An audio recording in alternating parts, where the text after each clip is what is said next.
today's lesson, we're going to learn two more chords, the A7 chord and the D chord. But before we do that, we need to talk about how to read rhythms. So notes and rests are musical symbols that are used to indicate rhythm.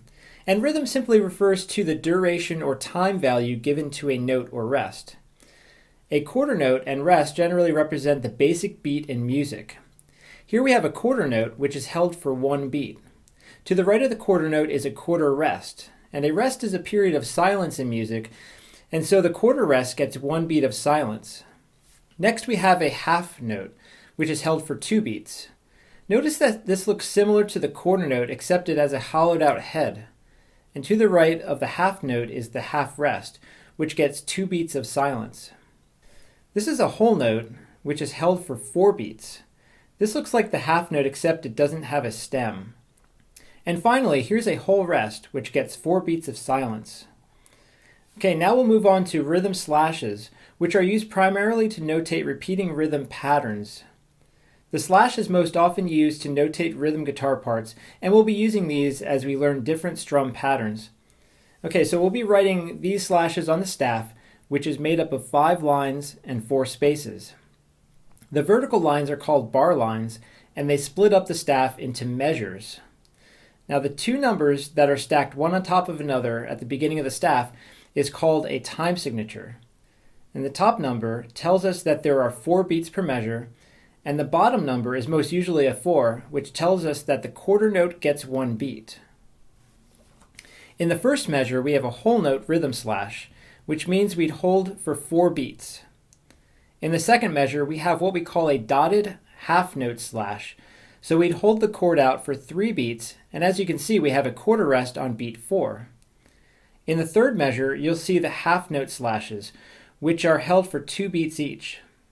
And in the last measure, we have quarter note rhythm slashes, each getting 1 beat. The double bar at the end of this line of music signifies the end of a song.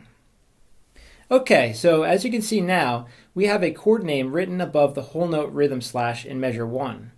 So we would play the E minor chord for 4 beats in the first measure. Since there's no chord name written above the dotted half slash in measure 2, we would play the E minor chord.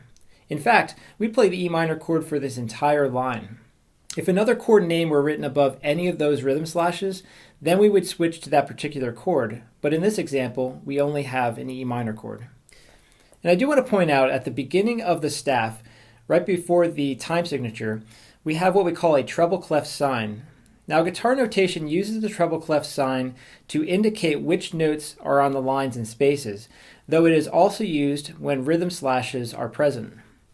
Okay, so now that we know how to read rhythms, it's time to learn 2 new chords.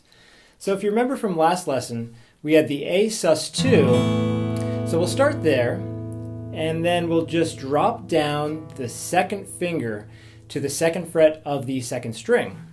So it'll sound like this. And notice that I'm only picking the 5th, 4th, 3rd, 2nd, 1st. So I'm strumming from the 5th string down. Okay, so again, we're just doing the A sus2 and dropping down the 2nd finger to the 2nd fret on the 2nd string. And that's called the A7 chord.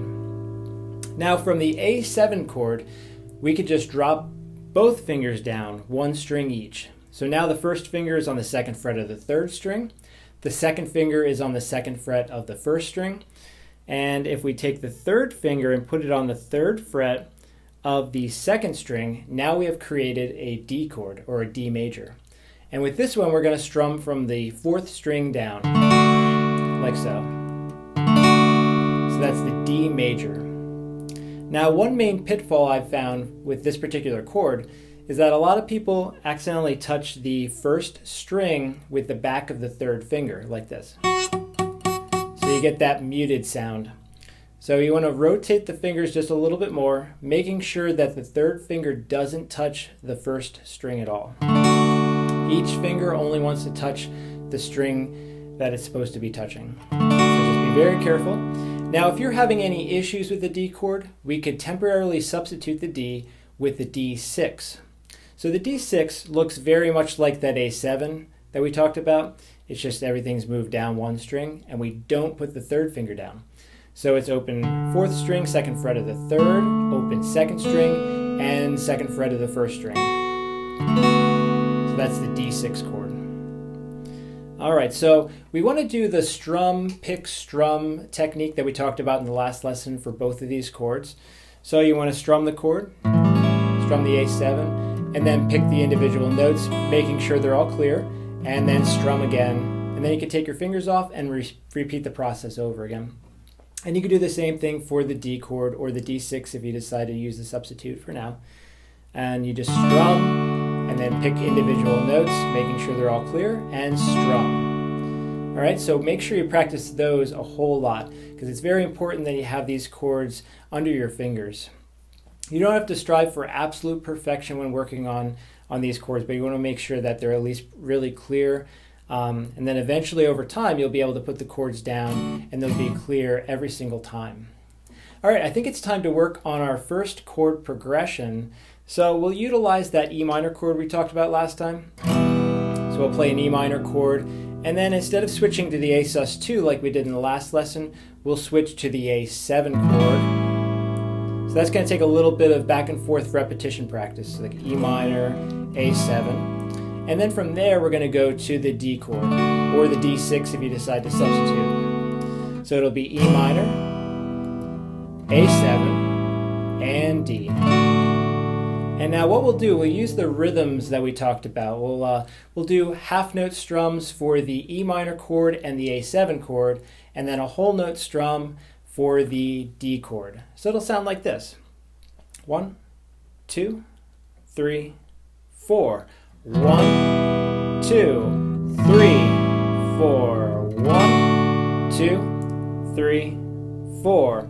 1, 2, 3, 4. 1, 2, 3, 4.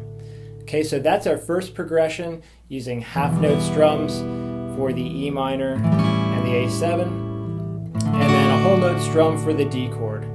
And then in future lessons, we'll start taking these chord progressions and using quarter note strums as well. But for now, just practice the half note strums. Tends to be a little bit easier to switch between the chords when you're not doing quarter note strums the entire way through. Eventually we'll get there, but you can practice it with half note strums first. All right, so work on the A7 chord, the D chord, or you could use the D6 substitute, and then work on the E minor to A7 to D chord progression using the half note strums and whole note strum. All right, have fun, and I will see you next time.